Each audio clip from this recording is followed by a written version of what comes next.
There we go, a bit more progress on the sandblasting cabinet. You can see I've got the basic structure made out of some 25 by 25 RHS, and I'm not worried about a bit of surface rust on it. And I'll be making a section down the bottom there which will have the to which I can attach the gloves. I have to put a window in this upper opening here, and I have to make a door to go on the end. Should be pretty nifty. As you can see, I have made a great deal of progress with the sandblasting cabinet. I now have the carcass of the cabinet made, and you can even see the light mounted in the end of the cabinet, which is working. Isn't that cute? And I've made this frame at the front.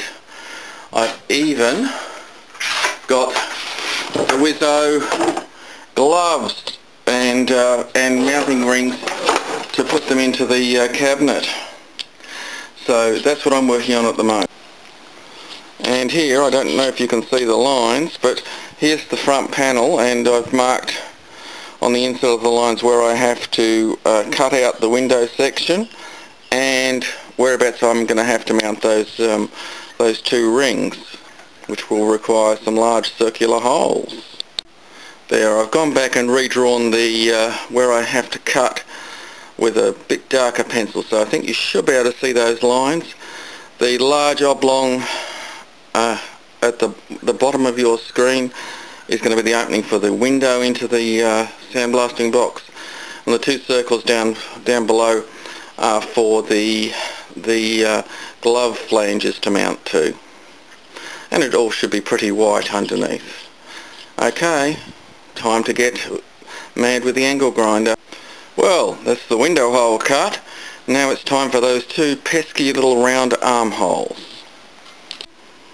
One down, one to go. There we go. Holes for the hands in it, and the rings are fitting nicely. And if you look at the bottom of the screen, you'll see that line I've drawn there.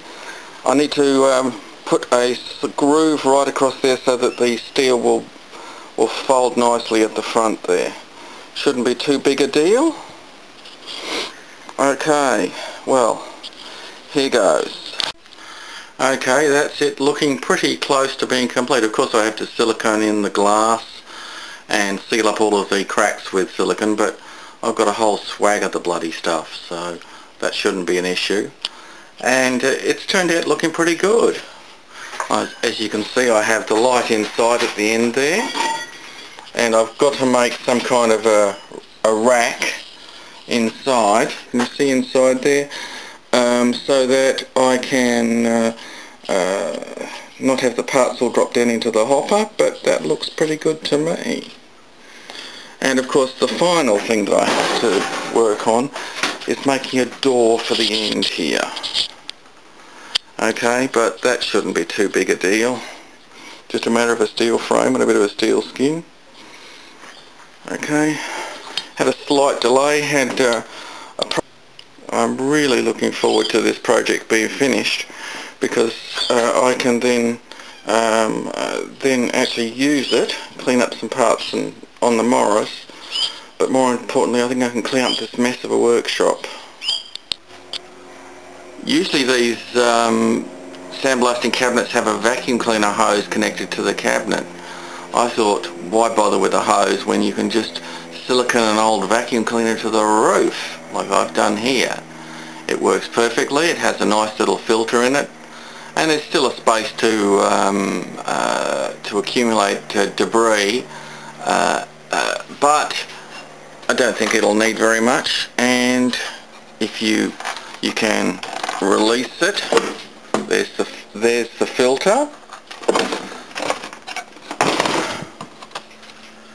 and underneath we've still got a bit of space, and you can see the vent holes that will allow air to come into the vacuum cleaner. Should stop the cabinet being pressurized.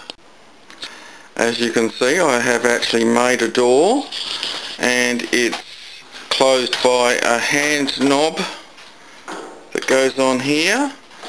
I have yet to add a seal to it, and I have to run silicone around the inside of the to seal the skin onto the frame, but that shouldn't be a big deal. And inside you can see the gloves and a wire grate that may or may not be too open. So all that's left now is making the hopper for the media, doing a bit of plumbing. So if you look inside there, you will see that I have connected my gloves, and there's the sandblasting gun. All I need to do now is to run a few pipes and organise the plumbing, and of course make a hopper at the bottom to hold the media. I'm not sure whether this wire grate that I've got in here is going to be too coarse and let me lose things down into the hopper, but it's what I had, so it will do for now. There we go, silicone sealing up the inside of the door skin onto the frame, and I took an opportunity just to sort of fill in the ends of the tubes that I hadn't bothered to cap. Silicone will do the job quite nicely there. See down the bottom there too? Now I just have to make a seal. Now I can either grease one side of this opening and then pump it full of silicone and make a seal that way, or I can stick some closed cell foam to form a gasket. I think I'll do the latter.